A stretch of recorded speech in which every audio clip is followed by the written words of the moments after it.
Well, thank you very much. Thank you. Thank you, Pam, very much. What a job you're doing. And it's a true honor to be with you today. This is a storied hall, if there ever was one. And based on the crowd, I think we broke the all-time record.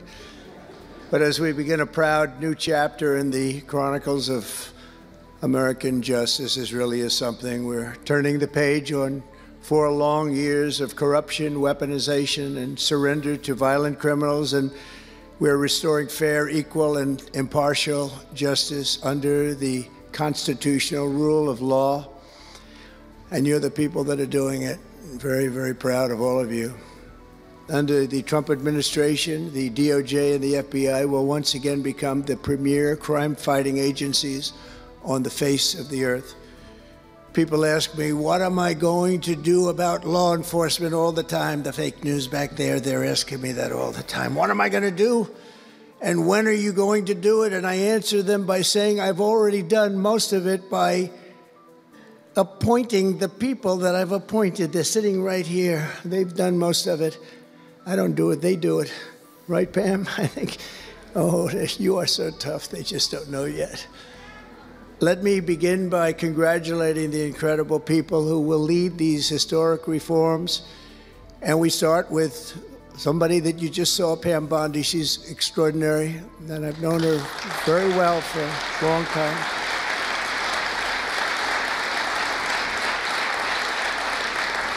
I watched her for a long time in Florida, for years in Florida, and highly experienced. She seems so young, but she's highly experienced, that I can tell you. She was a phenomenal attorney general in Florida, and she's going to do a really amazing job. Also, our new director of the FBI, Kash Patel. Kash, right.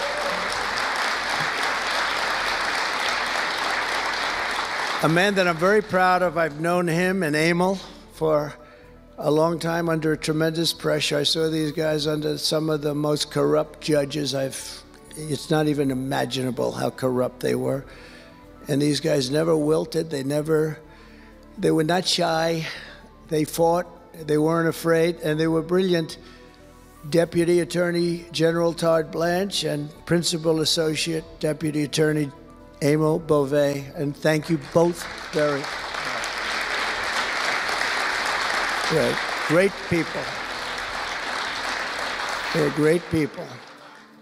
The Chief of Staff, who's so highly respected, Chad Mizell. Thank you, Chad. Chad? Yeah. Thank you, Chad.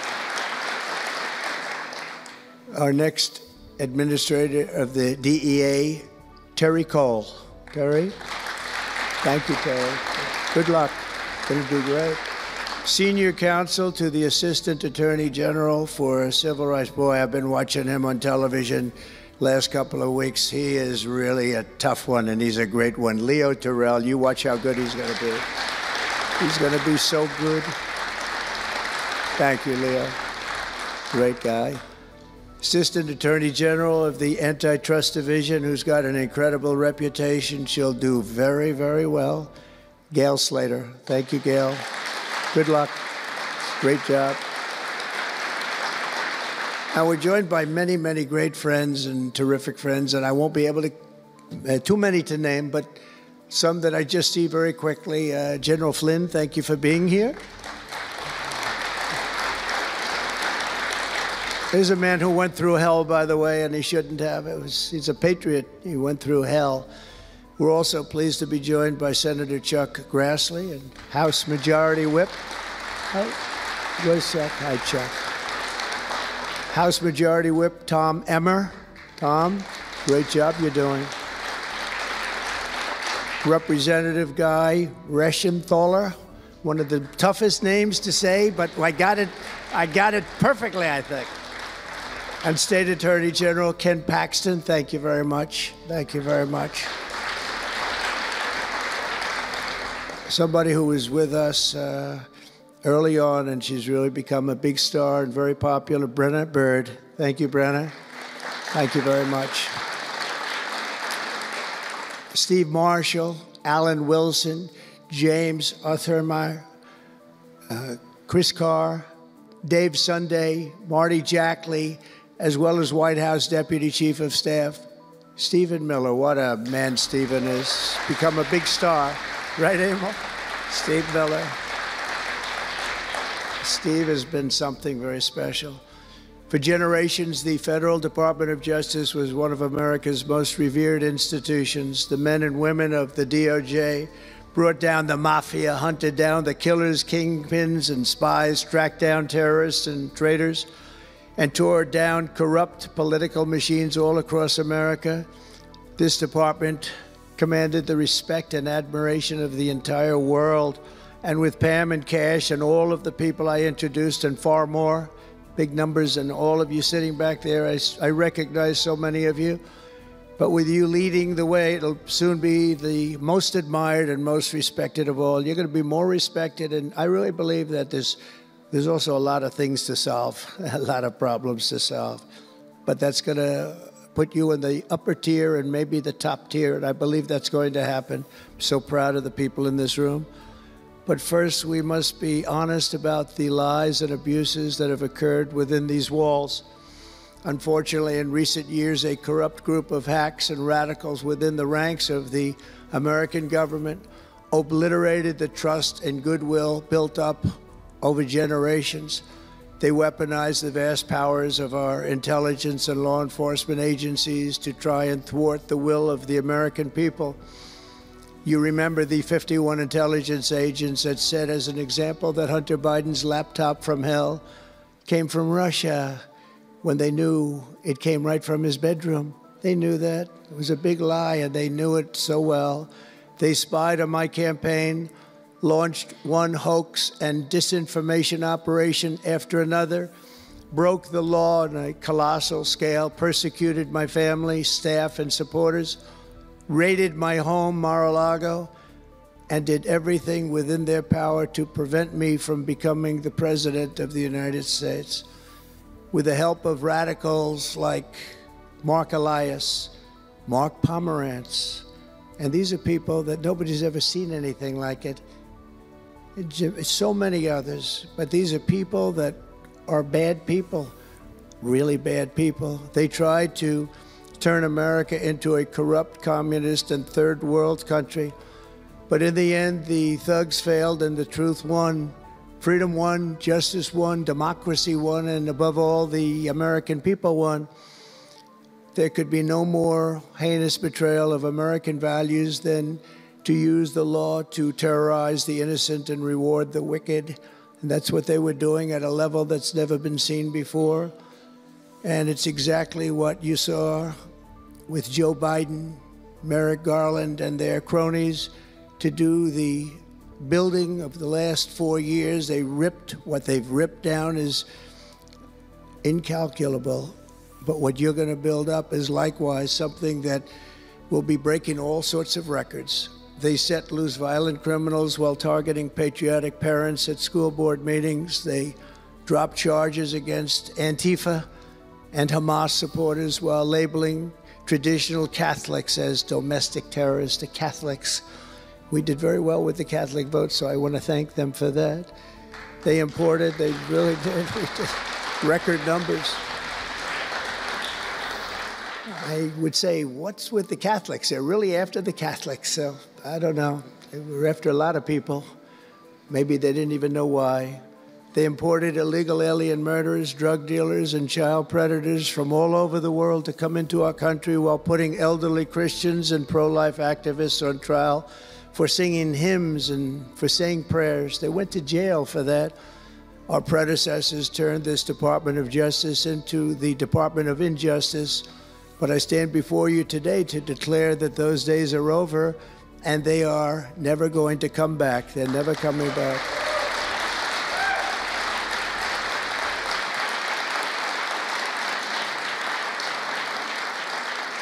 So now, as the chief law enforcement officer in our country, I will insist upon and demand full and complete accountability for the wrongs and abuses that have occurred. The American people have given us a mandate like few people thought possible. We won every single swing state. We won the popular vote by millions and millions of people. We won districts 2,750. Think of that, 2,750 districts compared to 505. So we won it at levels that have, I don't believe, ever seen before. That's the one where you see the map of the United States and it's all red. Red for Republican, not for communist. Red for Republican. They would like it to turn red for communist, but it didn't work out that way. The American people have given us a mandate and really a far-reaching investigation is what they are demanding into the corruption of our system. And that's exactly, I'm sure, what Pam and Cash and everyone else mentioned here and not mentioned is going to be doing. We will expel the rogue actors and corrupt forces from our government. We will expose and very much expose their egregious crimes and severe misconduct, of which was levels you've never seen anything like it. It's going to be legendary. It's going to also be legendary for the people that are able to seek it out and bring justice. We will restore the scales of justice in America, and we will ensure that such abuses never happen again in our country. And that's why on day one I signed an executive order banning all government censorship and directing the removal of every bureaucrat who conspired to attack free speech and many other things and values in America. My administration stripped the security clearances of the disgraced intelligence agents who lied about Hunter Biden's laptop from hell. We revoked the clearances of deranged Jack Smith, Alvin Bragg, Letitia James, and the crooked law firms that aided their partisan persecutions. And I went through it. These are state and city courts, and the corruption is unbelievable. We also terminated the clearances of the Biden crime family and Joe Biden himself. He didn't deserve it. In fact, he was essentially found guilty, but they said he was incompetent, and therefore let's not find him guilty, I guess. Nobody knows what that ruling was, but I didn't want any part of it. I think I would have rather been found guilty than what they found with him. They said he didn't know what the hell he was doing, and therefore he's let him go. I said, you know, I'd rather be convicted, Pam, I think, than that. That was not good. I said, please convict me, don't say that. I pardoned hundreds of political prisoners who had been grossly mistreated. We removed the senior FBI officials who misdirected resources to send SWAT teams after grandmothers and J6 hostages. And it was a great honor for me to fire, I will tell you this, a great honor to fire James Comey. A great, great honor. That was nothing. There was no better day. A lot of people said, oh, that's too bad you did that. And they said that's going to be, and you know what? A year later, they said, that actually saved the administration, because the level of corrupt things that we learned after that turned out to be that they were doing, in fact, really bad things. He was a terrible person, did terrible things, and persecuted people, and all in the guise of being an angel, but he wasn't an angel. We created a brand new DOJ task force and anti-Christian bias, and under Director Patel, we're getting the FBI agents out of the headquarters in Washington, D.C., and back on the streets in pursuit of dangerous criminals where they belong and where they want to be. And, you know, you have that big FBI building, and it's a very big building, and they were going to build an FBI headquarters 3 hours away in Maryland, a liberal state, but that has no bearing on what I'm about to say, but we're going to stop it. Not going to let that happen. We're going to build another big FBI building right where it is, which would have been the right place, because the FBI and the DOJ have to be near each other. You can't that's one thing I did learn from this persecution. The FBI and the DOJ work together. Now, in my case, they work together for bad purposes, but they do. They were always together. So how can you have one that's 3 hours away? But one thing I said to Cash, well, we're going to get a great building built. It's going to be a magnificent building. He said, sir, we don't need that kind of room. I said, what do you mean? He said, I'm just going to take a old Department of Commerce building that's about 25% the size, and that's what I need. We're going to have the best staff that you've ever seen, and that's what I need. It's in a nice location, but I don't need that big building. Why don't you just sell the site to somebody, and we're going to be very happy. And they want to have far fewer people, but we also want to have them in D.C., and if for no other reason, we like having law enforcement walking the streets of our capital, because when the bad guys are out there and they see there's an FBI agent, that's the ultimate in law enforcement, and they're not going to be acting so bad. We're cleaning up our city. We're cleaning up this great capital, and we're not going to have crime, and we're not going to stand for crime. And we're going to take the graffiti down, and we're already taking the tents down, and we're working with the administration. And if the administration can't do the job, we're going to have to take it back and run it through the federal government. But we hope the administration is going to be able. So far, they've been doing very well. The mayor's been doing a good job. We said there are tents galore right opposite the State Department. They have to come down, and they took them down right away. And so far, so good. But we want to have a capital that can be the talk of the world. When Prime Minister Modi of India, when the President of France, and all of these people, the head of Prime Minister of United Kingdom, they all came to see me over the last week and a half. And when they come in, I had the route run. I didn't want to have them see tents. I didn't want to have them see graffiti. I didn't want to have them see broken barriers and potholes in the roads, and we had it looking beautiful. And we're going to do that for the city. And we're going to have a crime-free capital. When people come here, they're not going to be mugged or shot or raped.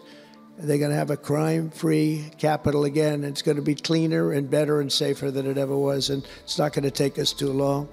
There's a new phenomena that is taking place with these violent, vicious lawyers that we have all over. They play the ref. You know what playing the ref is? Like the great Bobby Knight, basketball coach. He'd scream and scream at the ref. He'd scream. I watched it. By the way, I love Bobby Knight because he endorsed me. And having Bobby Knight's endorsement in Indiana was an extremely good thing. A friend of mine said I was running in Indiana at the time. This was early on, 2016. And I was doing great, but a friend came up and said, "You know Bobby Knight?" I said, "No, I don't, but I hear he was a tough cookie." He said, not only tough, he was beyond tough, but he's the most popular guy you can imagine. It turned out he wanted to endorse me. He called me about 2 years before. He said, "Sir, I'd like to endorse you." I said, "Is this really Bobby Knight?" He said, "It's me." I could tell it was Bobby Knight. He had been known for throwing the chair across the court and slapping a player. Can't do things like that, right? And the man that came in fired him. He was a new administrator for the college. That guy didn't last very long. They were like 14-0, and they fired Coach Knight. That was not good, but he had a little chip in his shoulder. But he loved Trump, and he came in, and he said, "I'd love to endorse you." He said, "If you ever run, please call me." So he said, "You know Bobby Knight?" I said, "Well, I don't know, but he called me a couple of years ago." It was an amazing phenomenon. I took his number, and on each side of my desk in New York, I had stacks of paper, like nice and neat, but about 2 feet high each. And I said, I wrote his number down and I put it here 2 years ago. And I said, let me see if I can find it. It was almost like a miracle. I had other miracles that happened too. My ear is still throbbing. That was a miracle. That was a miracle also, wasn't it? That was a miracle also. Thank you. Thank you, Leo. Thank you. Thank you, my man. That was a miracle. Anyway, okay, that's it. That's very nice, thank you. But, so he said, Bobby Knight. So I said, I put his name down and I wrote it down. It's in one of these stacks. I lifted up. There would have to be 2,000 to 3,000 pages in each stack. I lifted it up, the first one, had no idea. And there was his name on a little card, Bobby Knight with his number. It was like incredible. I tell that story all the time. And I called him and dialed a number. He said, I've been waiting for you to call. And he went out and he made a speech for me in a packed arena in Indiana, and it was over. It was over. He was a tough guy. He actually went a little far, if you remember. He made a great speech because he was actually a motivational type guy, to put it mildly. But he left the stage, and then I'm talking, and he walks back onto the stage. I said, uh-oh, this is trouble. Why is he coming back? He was a big guy, too. Why is he coming back? He said, may I say a few more words? I said, yeah, go ahead, Bobby, say a few more words, a little different. And he said, and let me tell you something about this guy, Trump. This guy, if he has to, will use the nuclear weapons that we have. He will use he has no fear. He's going to use, and that's the kind of guy. And he walked off the stage. I said, I think I'm in big trouble, Pam. That was not good, but it worked out okay. In the meantime, we won the state in a landslide, and it was great. And it was just an amazing period of time. But this is the most amazing period of time. I think this is more amazing. What's taken place is more amazing. I think it's more consequential. And if we do the job, you know, one of the big media outlets said what we did was the most consequential election in the last 129 years. Well, if we do the job that we're all capable of doing, I think it's going to prove to be that and then some. And that's what we want to do. We have a real big shot at making this country so great, so great. What happened to our country was so sad. What they've done in 4 years to our country with the borders, with Afghanistan, the most embarrassing period of time, allowing the Russian situation, was never going to happen, with Ukraine. Allowing October 7th to happen would have never happened, because under me, Iran was totally broke. They had no money. They weren't giving any money to Hamas or Hezbollah. It was totally broke.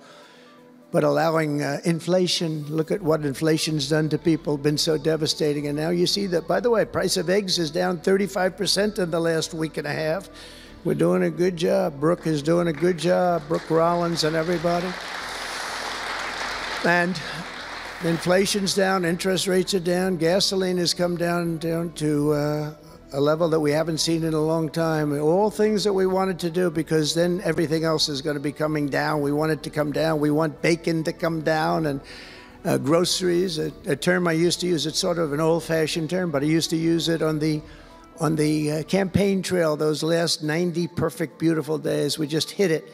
And I want to thank Susie. You have done a great job, Susie Wiles. Great job, Susie. A big magazine just named her the most powerful woman in the world, and that's okay with me. She is the most powerful woman. You think about it, John, right? The most powerful woman in the world, but she's great.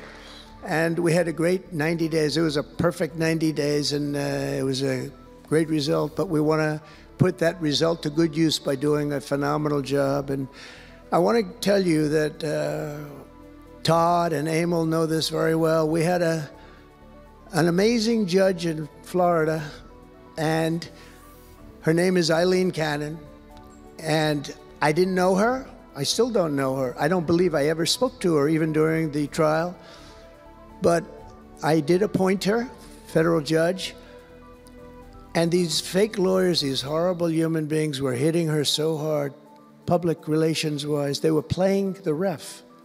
I don't think it's legal. I don't think it's legal. They might as well go out and just shout it in a courthouse. They were saying she was slow, she wasn't smart, she was totally biased, she loved Trump. I didn't know her, other than I saw her the couple of days that I was in court, and I thought her decorum was amazing.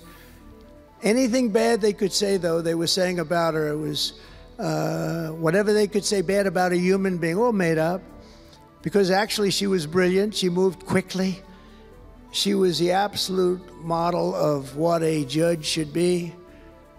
And she was strong and tough.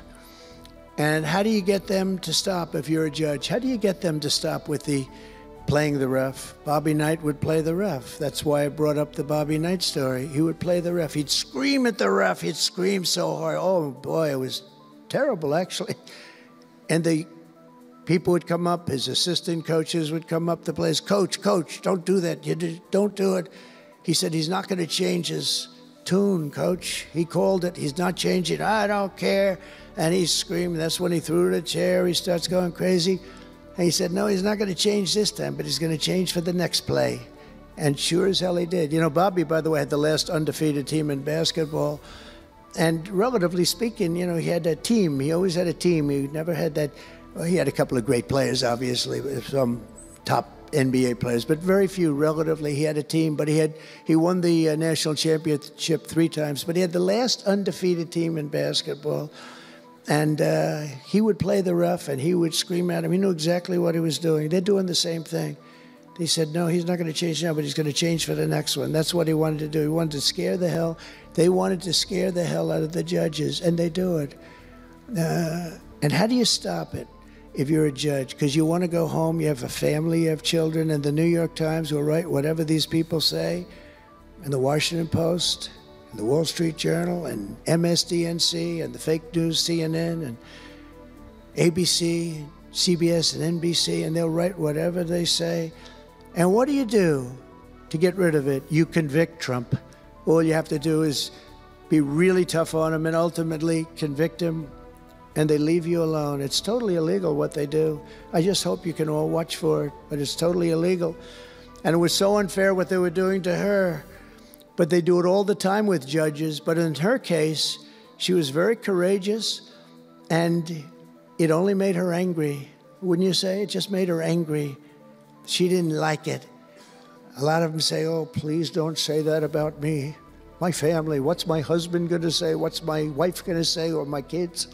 Please don't say that.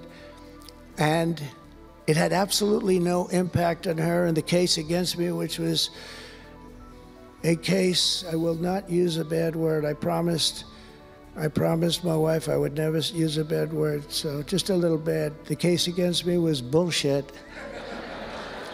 And she correctly dismissed it. She correctly. Look at Emil, he's looking, he says, that's interesting. But these two guys were warriors. You got a warrior here. You got two warriors, I can tell you that. You got a whole bunch of them. But, and they wouldn't quit. They wouldn't take no for an answer. They just wouldn't quit. These two people right up here, and some others that are involved with it indirectly. And what the lawyers do is they're doing it to the Supreme Court justices, hoping that they'll be overcome by the horrible things they say about them. They say things about Supreme Court justices and judges that are just horrible. They're playing the ref. Remember the way they treated Justice Thomas and Justice Alito and Justice Kavanaugh, Justice Gorsuch. Chief Justice Roberts get treated unbelievably badly, and they're hoping that they can sway them to go along because, again, what do? They're humans. You know, like it would be wonderful if everybody was just a perfect computer machine, but they're not. They're humans, and they don't want to be accused of many, many things, including gross incompetence. They don't like it, and they don't want it. There's not much they can do about it. You know, they're in a position they can't really fight back really very well. And so what they do is sometimes they get weak. I would say a majority, maybe, of the times. That's why I'm so impressed with Judge Cannon in Florida, how strong she was, how she held up. It actually made her more resolute than anything I've seen. I mean, it was amazing because they were hitting her so hard. It was so sad to watch this. But it's sad what they do to other judges. It's very sad what they do to the Supreme Court. And a lot of the judges that I had, if you look at them, they take tremendous abuse in the New York Times and the Washington Post, all of the different networks. They take such abuse. And honestly, very simply, they're afraid of bad publicity. They don't want bad publicity. And it's truly interference, in my opinion, and it should be illegal, and it probably is illegal in some form. There's no difference than speaking to a judge or shouting to a judge or doing whatever you have to do in a courthouse. They're doing it behind the back. They're usually doing it anonymously. They're saying anonymously, off the record, the judge is no good, but everybody knows where it's coming from. And it's totally coordinated. It's a campaign, and it's by the same scum that you have been dealing with for years, like guys like Andrew Weissman, deranged Jack Smith. There's a guy named Norm Eisen. I don't even know what he looks like. His name is Norm Eisen of Crew. He's been after me for 9 years. Now, Crew is a charitable organization. And the reason I'm saying this, Todd, is I'm only going to get one chance to say this. But these are bad people. I don't know who he is. I don't know what he looks like. But everything I read is Norm Eisen of Crew. And Crew is a charitable organization. And that's a political thing. His sole life is to get Donald Trump. And he's been vicious and violent. and he's trying, and he probably had pretty good success over the years. But with me, how did he do? I think I'm president. Am I here because I'm president? But we had to take all of that abuse. Even during the trials, we had to take tremendous abuse. Like, you know, these wonderful guys, they're not legitimate people. They're horrible people. They're scum. And you have to know that. And you're going to have these cases where you can't allow yourselves to be deflected. You just can't let it happen. You have such a higher calling. And I believe that CNN and MSDNC, who literally write 97.6% bad about me, are political arms of the Democrat Party. And in my opinion, they're really corrupt and they're illegal. What they do is illegal.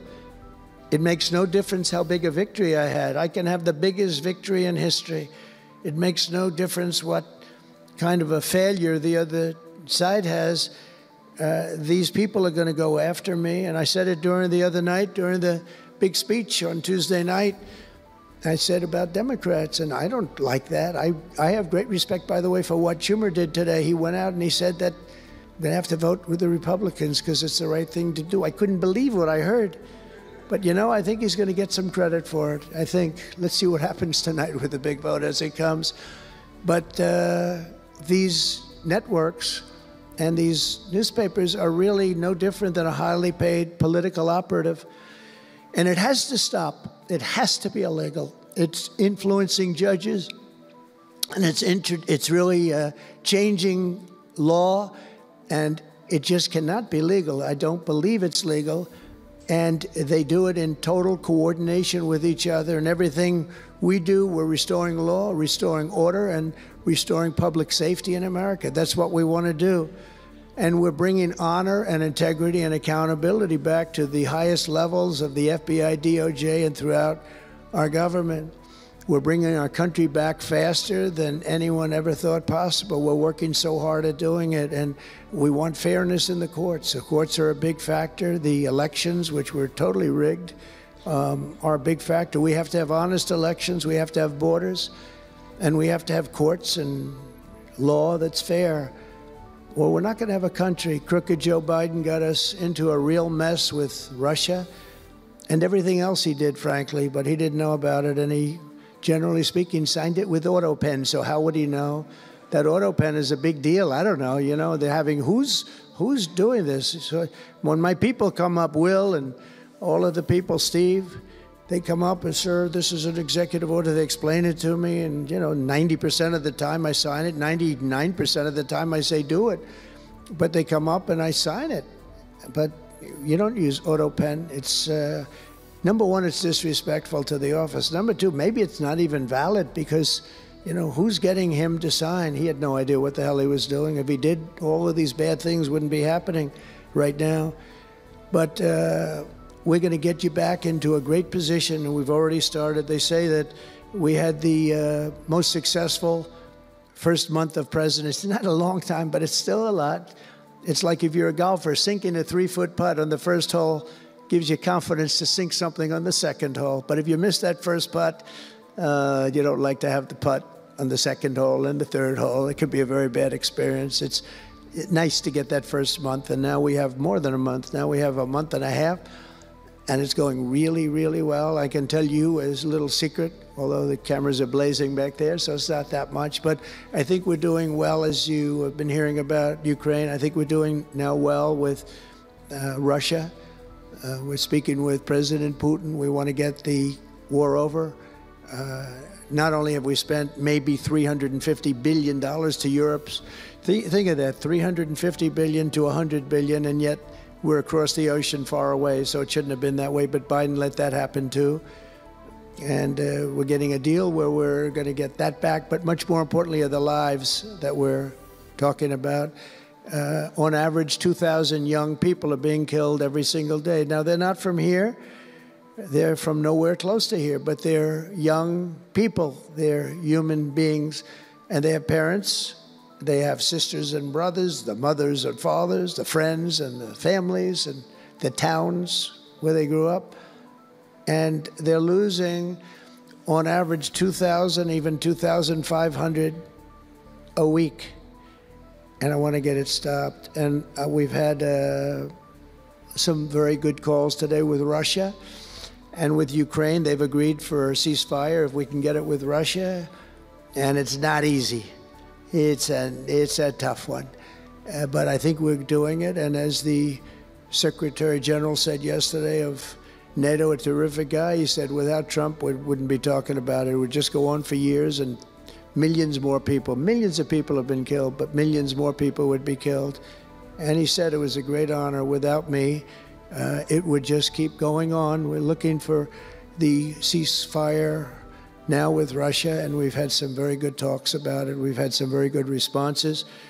And I can tell you that there was a case where there would have been no war if I were president, and it's just 100% would not have happened, would never have happened. I used to speak to President Putin a lot about it. I said, don't do it.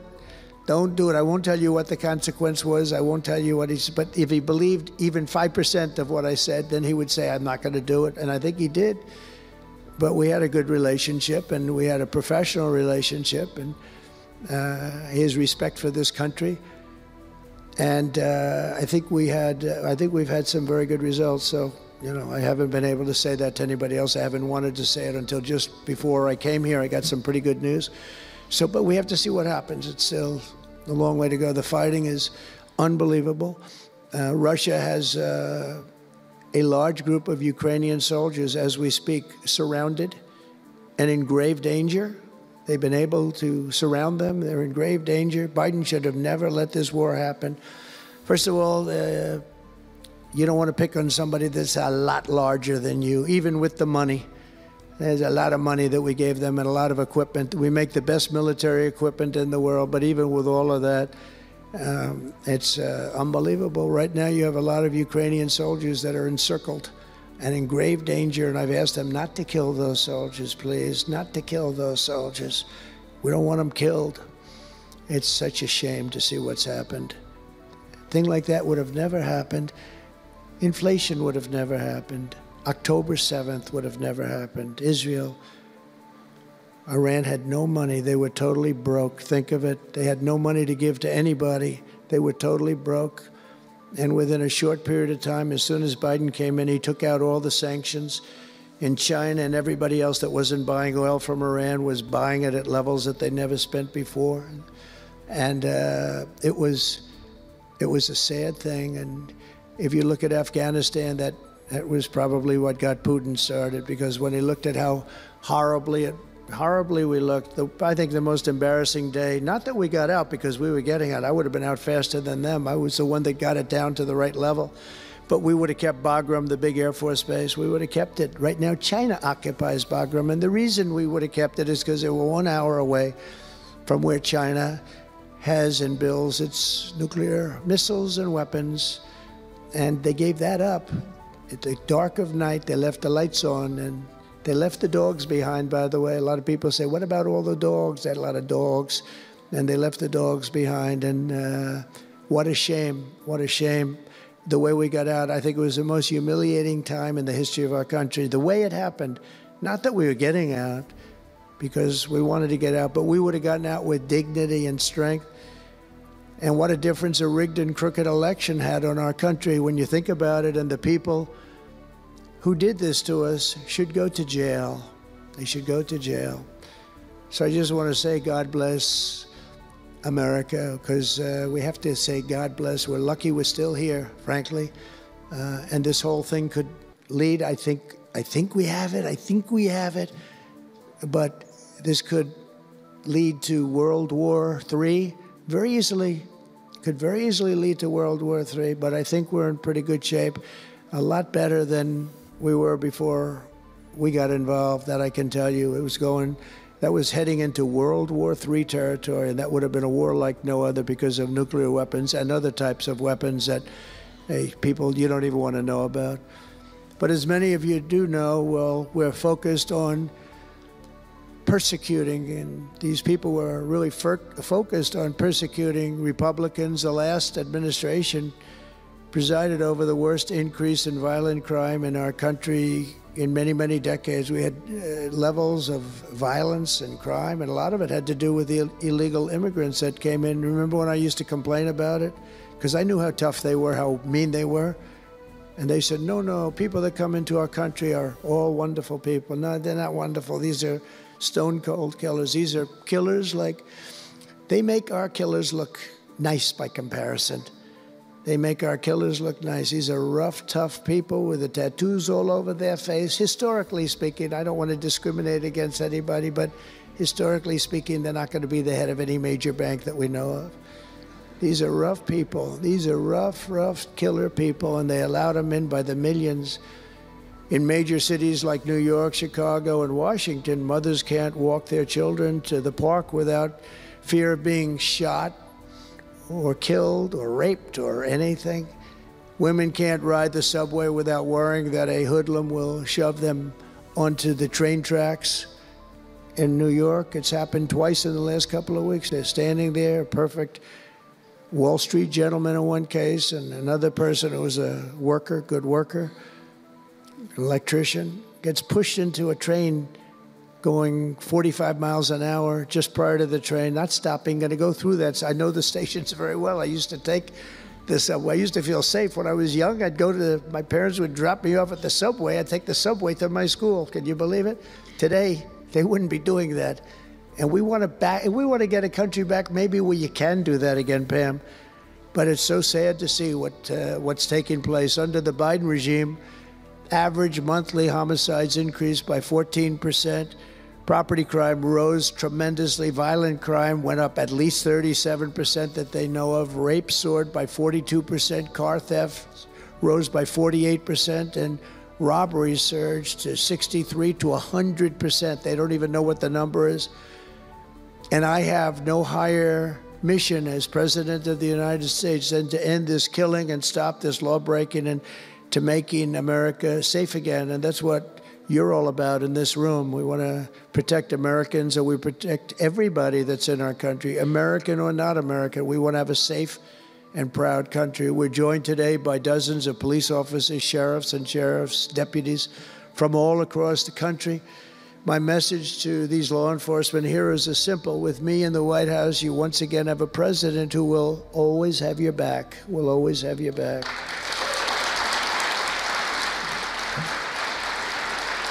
Thank you, fellas. Thank you. That's a lot of good-looking people. I will tell you, I feel safe. I'm glad you're in the room. I feel even safer. It's a lot of great people. On day one, I signed an executive order directing Attorney General to ensure that anyone who murders a police officer immediately, with as fast a trial as we can have, gets the death penalty.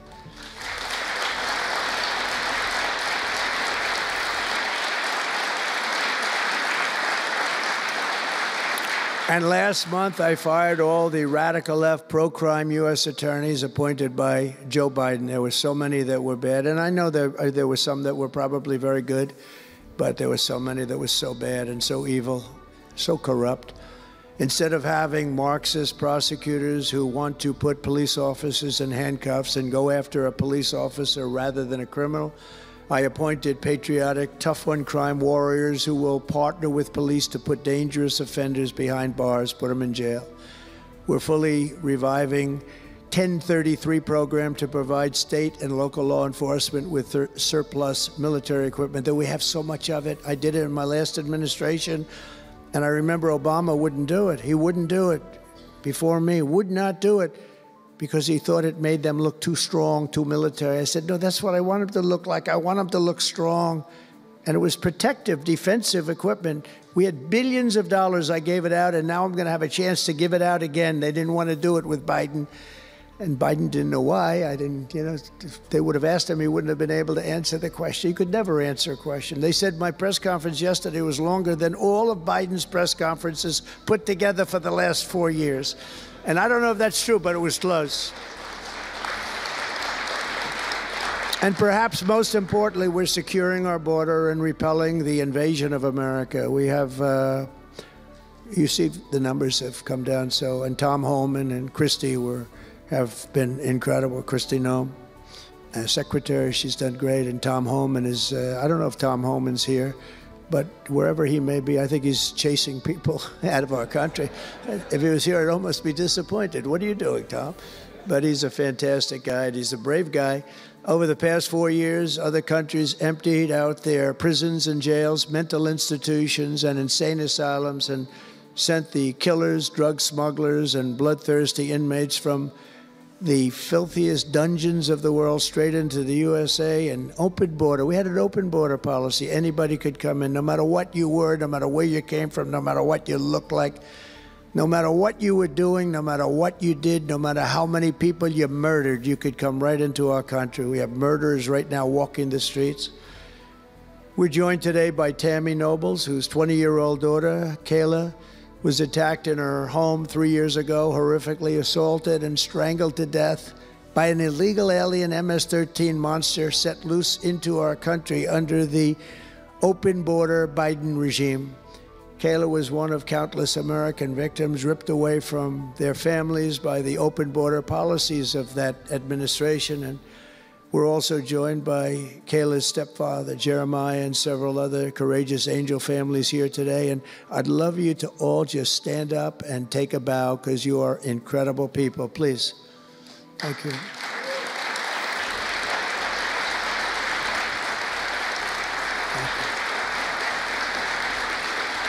Thank you.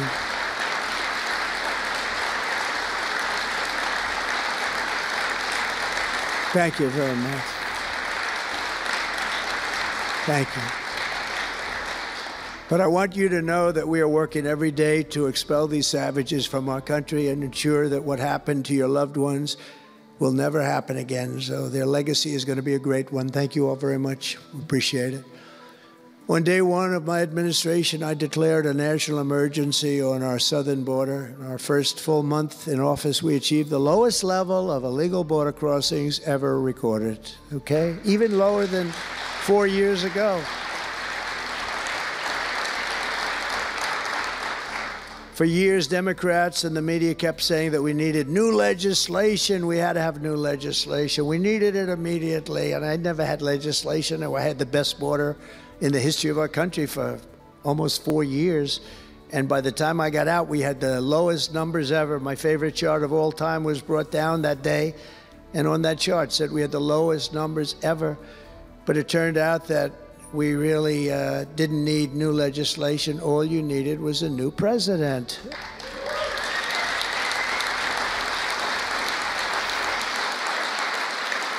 And I said that the other night. That's all you needed was a new president saying, close the borders, because the Border Patrol is unbelievable, ICE is unbelievable, and all of our law enforcement is just incredible. All of you guys are amazing, and the people of our country respect you and they love you, and a lot of times you don't hear that because you have to listen to the fake news back there, but they have great respect for you. So I just want you to know that. And you know, that includes our fire departments too.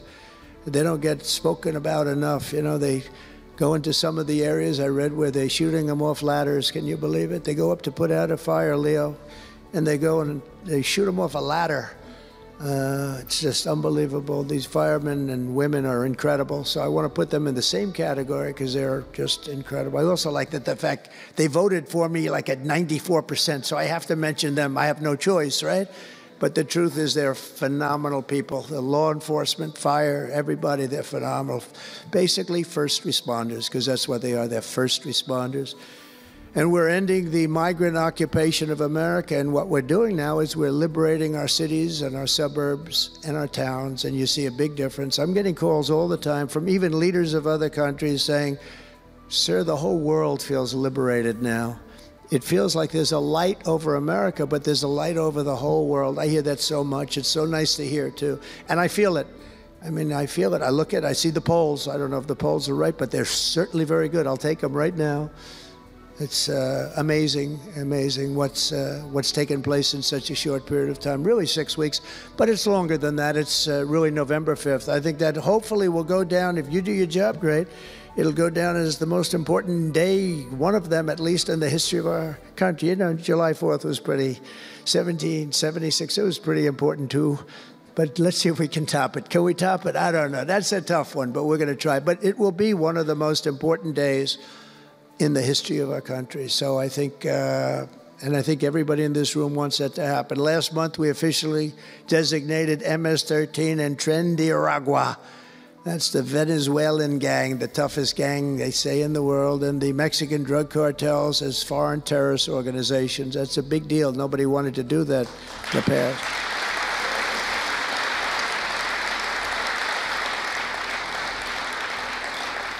And by the way, we've caught hundreds of them, the Venezuelan gang, which is as bad as it gets. And you'll be reading a lot of stories tomorrow about what we've done with them. And you'll be very impressed, and you'll feel a lot safer, too, because they are a vicious group. They went into Colorado. They took over areas of Colorado. They sort of were like me. They were in the real estate business, but they didn't go out and get financing. They just took over a building and kept it. And they said to the tenants, get the hell out of here. One man called the police, and they cut off his fingers. And they say, you call again, your other fingers, and you call a third time, and you're dead. These are tough people and bad people, and we're getting them out of our country. And some are so bad, we don't want to get them out. We have to put them in jail because we don't want to even take a chance that they can come back. Thanks to our efforts, Mexico recently handed over 29 of the biggest cartel leaders, including the depraved kingpin charged with the 1985 murder of DE agent Kiki Camarena. And that was a big deal, if you know. They've been looking for this person for years, many years, and we got him. This evil killer will be now prosecuted to the fullest extent of the law. And we know that, well, let's put it this way, I have to be nice. It's a very strong case. We're stopping the criminals pouring across our borders at record levels, and we're also stopping the massive quantities of deadly drugs. In 2023 alone, drug overdoses killed more Americans in 12 months than they did during the entire decade between 1980 and 1990, so 10 times more, but it's much higher than that. More Americans died from fentanyl last year than died in the Korean War, or the Iraq War, or the Afghanistan War, all of them combined. That's why I've placed large tariffs on Mexico, Canada, and China, and they will remain in place until these deadly poisons stop pouring into our country. And I will tell you, as soon as I put on the tariffs on Mexico, Canada, and China, unbelievable results have been seen in the last few weeks. Unbelievable results. They weren't happy about it. You probably read they weren't happy, but they are working like hell to end it. They weren't working very hard before I did that. With us today is a brave mother and advocate, Ann Fundner, who lost her beautiful 15-year-old son, Weston, to fentanyl. And Ann, if you would, I'd like to ask you to come up and say a few words, please. Thank you. Thank you, Ann, very much. Weston is, I just said to Ann, Weston is up in heaven watching his mom, and he's so proud of you. He's so proud of you. Thank you. We're also joined today by a number of other American families who have lost loved ones to fentanyl, and I'd love you to just stand up for a second, and we want to acknowledge you, and also your daughters, your sons. They're looking down on you, and they're loving you like crazy. So thank you very much. Thank you. Thank you. Thank you. This department will not rest until we have ended the fentanyl epidemic in America once and for all. In less than 2 months since I took office, the DEA and FBI have seized nearly 1 million deadly doses of fentanyl, and that's just the beginning. At my direction and working with Pam and everybody else, we've launched an all-out war on fentanyl traffickers, and it's a war that we're going to win. We're going to win this war. I spoke with the president of Mexico, very nice woman, very fine woman, and I said, let me ask you, you're sending a lot of drugs into our country. We're not liking it at all. Can't do that. But I said, is Mexico, does it have much of a drug? She said, no, we're not a consuming nation. I thought it was an interesting term. And I said, why? And which I've heard also, by the way, they're not a consuming nation. They distribute, but they don't consume. But I said, why are you not a consumer? Well, we're very close with family. I said, so we're very close with family, too. I mean, our families are being devastated, and we're just as close. Why else? She said, well, we spend a lot of money on advertising saying how bad drugs are. They're very rough ads. They show the skin falling off and the teeth falling out and going blind and losing hair and everything that these things do. That you look like you just came out of a horrible concentration camp. And she said it was, they're rough ads. And it's not often that I feel I've learned something from a phone call, because I've had a lot of phone calls over my life. But I realized right then and there what a great idea that is. And we have hired, Susie, a great person who did a lot of our campaign work. And we've come up with an advertising campaign that's, I think, really incredible. More than anything else, it's terrible to watch. Terrible to watch. It's the only way it's going to work. And I would be, because we got the numbers down, 18% would have a blue ribbon committee headed by the First Lady of the United States, who everyone loves, and some of her friends. And, you know, they work so hard, but it's a tough deal. They're dealing with very smart and very vicious people. You know, some of those businesses, those cartels are run better than any business in America. They say they're run incredibly, not just here, they all over the world. They're run like a major business, but in many cases better. And I said, we got it 18% down. Well, 18% is incredible. It's like a record, but when you think of it, it's not very much. And the way you get it down, if you want to get it down to close to 100%, is with the death penalty. But I think maybe America is not ready for that.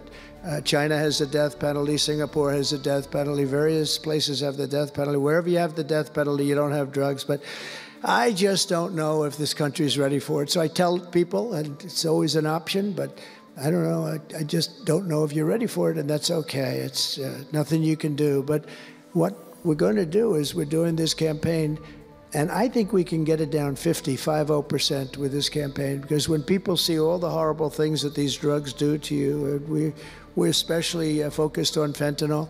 When they see all of the horrible things that happen when you take drugs, how you look, you lose your look. Everyone's vain. They don't want to lose their look.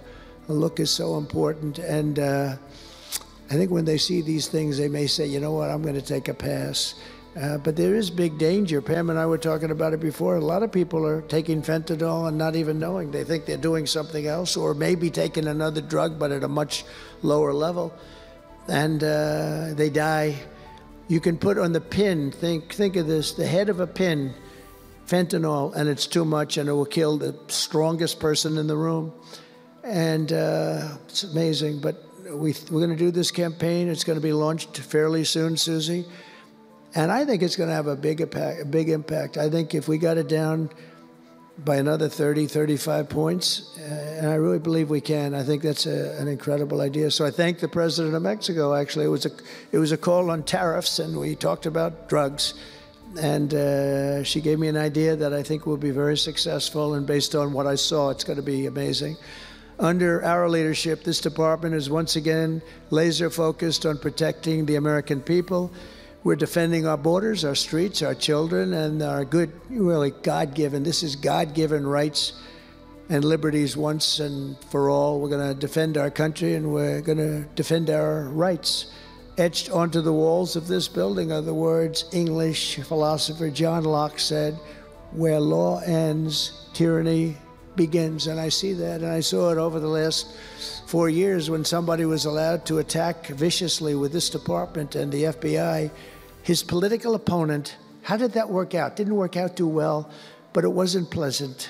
It wasn't pleasant. I was attacked by a political opponent, and probably it helped that I was attacked more than anybody in the history of our country. Alphonse Capone, the great Alphonse Capone, legendary Scarface, was attacked only a tiny fraction of what Trump was attacked.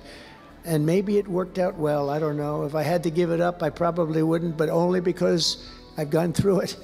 But I wonder what the difference would be. Maybe they helped get me elected by those margins, the big mandate that we received. But you can't go after your political opponent. Nobody's ever seen anything like it, actually.